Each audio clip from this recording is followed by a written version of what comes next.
Assalamualaikum warahmatullahi wabarakatuh.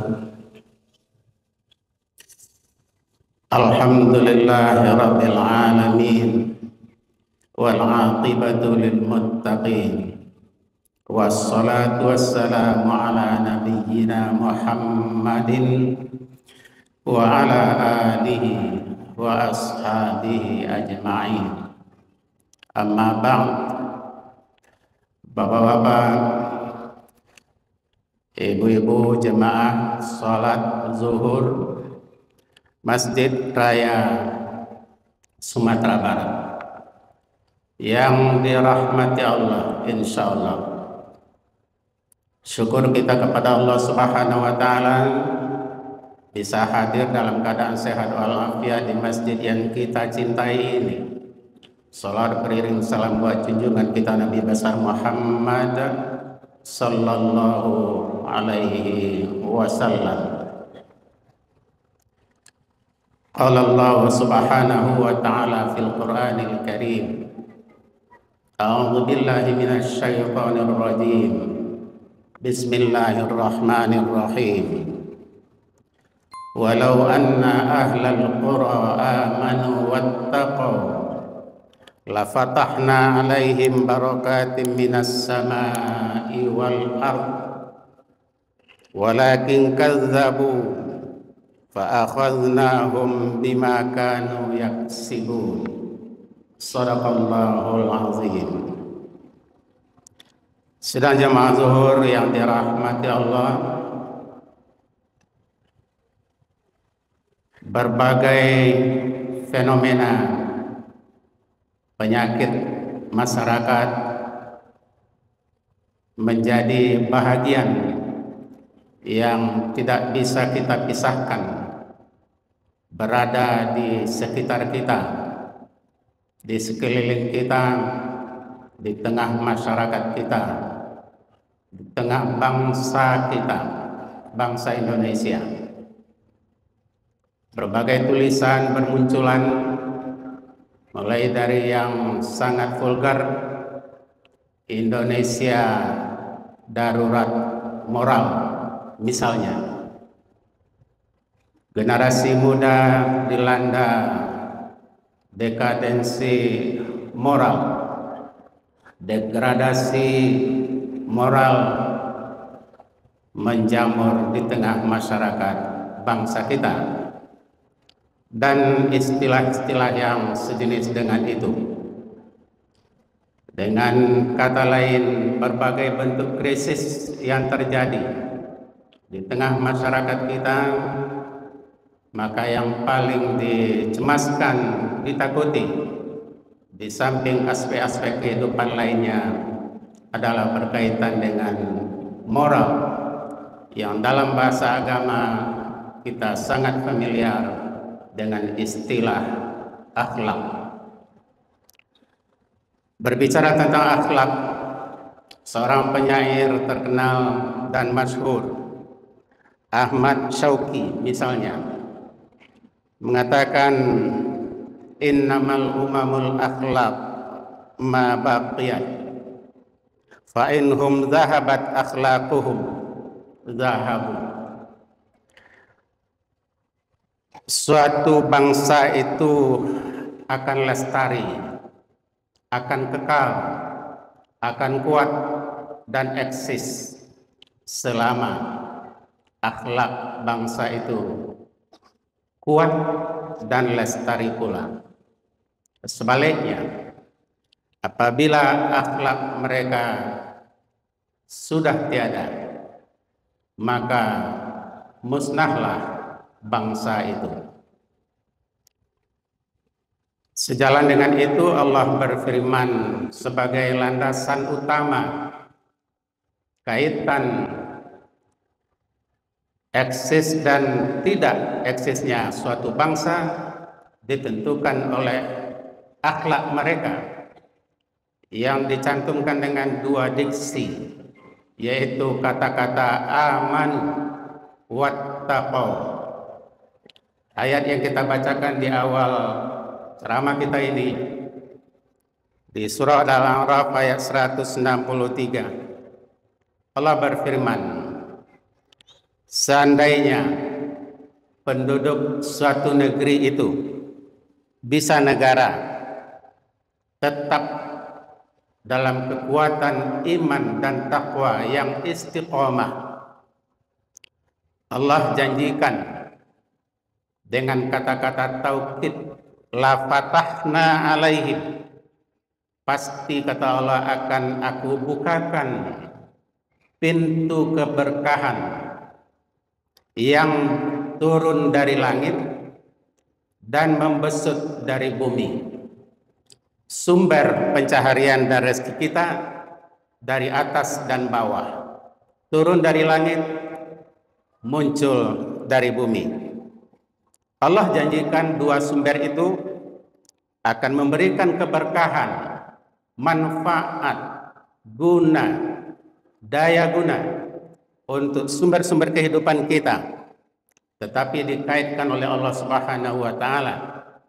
Pertama, ada iman yang kokoh, iman yang kuat, iman yang istiqomah, dan diiringi dengan upaya selalu meningkatkan, memperbaharui iman itu adalah nilai-nilai ketakwaan. Akan tetapi kata Allah sebaliknya, apabila manusia ini meninggalkan nilai-nilai, norma-norma yang terpaut dalam dua diksi iman dan takwa itu, mereka menjauhinya, mereka mendustakannya, mereka berpura-pura dan malah terang-terangan melanggarnya. Fa'akhalnahum, maka kata Allah, akibatnya mereka akan kami hancurkan, akan kami azab, akan kami berikan balasan. Ini bahagian dari penegasan Al-Quran sebagai kitab suci yang kita yakini kebenarannya. Justru itu tidaklah terlalu rumit dan sulit kita bisa memahaminya, bahwa kaitan, relevansi, korelasi antara akhlak dengan keberadaan, kekuatan dan lestarinya suatu bangsa sangat ditentukan oleh akhlak mereka sendiri. Berbagai fenomena terjadi di tengah masyarakat kita. Krisis-krisis moral yang akhir-akhir ini bukan hanya melanda bahagian lain, tapi di dalam negeri kita, di tengah masyarakat kita. Sebutlah Kota Padang dan Sumatera Barat misalnya. Penyebaran narkoba, LGBT, dan terakhir ini yang gencar adalah judi. Judi di masa lampau atau di masa lalu tidak terlalu sulit mendeteksinya, karena judi itu membutuhkan tempat, judi itu membutuhkan waktu. Apakah itu judi kartu, apakah itu judi sabung ayam, dan lain-lain sebagainya. Membutuhkan kelompok orang, dan jika ingin membasminya tidak terlalu rumit dan sulit. Tetapi apa yang terjadi akhir-akhir ini, apa yang disebut dengan judi online misalnya salah satunya, yang tidak membutuhkan tempat, bisa beroperasi selama 24 jam, tidak terlalu membutuhkan waktu tertentu, tetapi bisa siang dan malam, di mana saja dan kapan saja. Bagi kita yang pernah menyimak berita-berita di media elektronik, di televisi dan lain sebagainya, jika benar, dan tidak mungkin tidak benar jika itu disiarkan, apa yang disampaikan oleh laporan PPATK misalnya, Pusat Pelaporan Transaksi Keuangan, itu benar, kemudian disambung lagi oleh pejabat-pejabat tinggi dari kalangan penegak hukum yang membenarkan bahwa judi online itu sudah melibatkan hampir semua lapisan masyarakat, melibatkan lebih banyak dari lembaga-lembaga. Sebutlah lembaga apa saja. lembaga yang ada, lembaga pendidikan, lembaga kampus, lembaga kementerian, malah tidak lepas diantaranya adalah lembaga penegak hukum itu sendiri. Jika ini yang sudah terjadi di tengah masyarakat kita, bukankah ini bahagian dari tugas besar, dari bahagian dari perencanaan dan program-program dari berbagai lini, berbagai sisi, berbagai dimensi yang harus secara bersama-sama untuk memikirkan, mengupayakan upaya-upaya untuk meredakan, kalau perlu mencegah ke depan, bagaimana agar penyakit masyarakat yang satu ini dan lain-lainnya hendaknya menjadi bahagian dari tanggung jawab kita bersama-sama, tanpa harus menunggu, membiarkan bahagian-bahagian orang di luar kita, tapi masing-masing kita punya tanggung jawab di pundak kita untuk orang-orang yang menjadi tanggung jawab kita. Orang tua bertanggung jawab terhadap anak-anaknya, mama bertanggung jawab terhadap keponakannya, mertua, menantu, cucu, dan lain-lain sebagainya yang terlibat di dunia pendidikan, dunia politik, dunia perekonomian, dan lain-lain sebagainya. Hendaknya tentu bekerja sama dalam upaya mengatasi penyakit-penyakit masyarakat yang seperti ini.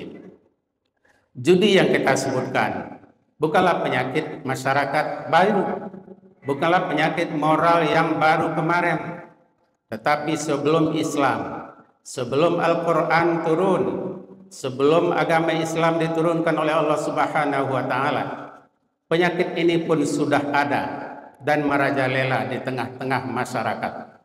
Sehingga ayat-ayat Al-Quran sangat tegas. Ayat Al-Quran sangat mendidik secara bertahap tentang pencegahan dan upaya-upaya yang bisa dilakukan untuk terhindarnya masyarakat dari penyakit masyarakat atau pekat. Di antaranya apa yang kita sebutkan tadi, ada itu narkoba dengan istilah khamr, ada itu judi dengan istilah maisir, dan lain-lain sebagainya. Bagaimana Allah berfirman mengingatkan tahapan-tahapan untuk pencegahan dalam hal ini ialah pertama melalui edukasi, pendidikan, arahan, bimbingan, tuntunan dari orang-orang yang bertanggung jawab dalam hal ini. Yas'alunaka 'anil khamri wal maisir. Ini proses pertama, memberikan kesadaran yang penuh kepada anak-anak cucu kita, pada generasi muda kita. Ketika Nabi Muhammad ditanya tentang khamar, minuman-minuman yang memabukkan, dan judi, apa kata Allah? Hai Muhammad, bilang fihima ismun kabir. Di dalam dua perbuatan itu ada dosa besar. Itu baru kabar pertakut. Wa manafi'u linnas. Tapi juga di samping dosa besar ada manfaat bagi manusia. Wa ismuhuma akbar min naf'ihima. Tapi ketahuilah, sesungguhnya efek negatif, dosanya, resikonya jauh lebih besar dibandingkan manfaat yang ditimbulkan dari dua perbuatan tersebut. Pemahaman seperti ini tentu membutuhkan forum, membutuhkan lingkungan, membutuhkan situasi dan kondisi yang kondusif dari tanggung jawab yang terkecil di sebuah rumah tangga, di tengah masyarakat, lembaga pendidikan, dan lain-lain sebagainya. Baru lanjutan ayat itu pada tahap berikutnya diperkeras, dipertegas oleh Allah Subhanahu wa Ta'ala. Ya ayyuhalladzina amanu innamal khamru wal maisir wal ansaba wal azlam rijsum min amalis syaitan fajtanibuhu la'allakum tuflihun. Wahai orang-orang yang beriman, sesungguhnya khamar, memabuk-mabukkan itu, judi, wal ansab, orang yang berkorban karena berhala, wal azlam, mengundi nasib, itu adalah perbuatan kotor yang berasal dari ajakan setan. Fajtanibu, jauhi itu semua, kata Allah. Jauhi, jangan dekati, jangan biarkan peluang setan itu untuk mengajak kita. La'allakum tuflihun, jika Anda menjadi orang yang berhasil dan menang dalam kehidupan. Apa efek dari semua itu? Di ayat-ayat lainnya dijelaskan oleh Allah Subhanahu wa taala pada tahap yang lebih berikutnya. Dampak dari itu semua, innama yuridu syaitan ayyuqi'a bainakumul adawata wal baghdha. Perbuatan khamar, mabuk dan judi itu tidak lain adalah keinginan dari syaitan untuk menimbulkan rasa kebencian, untuk menimbulkan rasa permusuhan, untuk melalaikan manusia dari mengingat Allah, untuk menjauhkan manusia dari melaksanakan sholat. Demikian efek-efek yang ditimbulkan akibat dua penyakit masyarakat itu apabila merajalela di tengah-tengah kehidupan berbangsa dan bernegara. Fahal antum muntahun, kalau kamu sudah tahu segala akibatnya itu, kenapa belum juga dihentikan? Dipertanyakan oleh Allah Subhanahu wa taala. Fahal antum muntahun, kenapa belum juga lagi berhenti? Karena efek dan akibatnya sudah dilihat dan dirasakan. Justru itu, bapak-bapak dan ibu-ibu sedang jemaah zuhur rahimakumullah, jadikanlah ini bahagian dari renungan kita bersama. Jangan kita menunggu dari siapa dan dari mana, kapanpun, dimanapun. Ambillah ini bahagian dari tanggung jawab kita bersama untuk mengatasi, memberantas, mengurangi, dan membasmi penyakit-penyakit masyarakat, terutama yang apa disampaikan sangat memprihatinkan kita. Miliaran, triliunan uang dari bangsa kita Indonesia ini mengalir ke luar negeri. Na'udzubillahi min dzalik. Mudah-mudahan ini bagian dari tanggung jawab kita bersama. Banyak maaf, billahi taufiq wal hidayah. Assalamualaikum warahmatullahi wabarakatuh.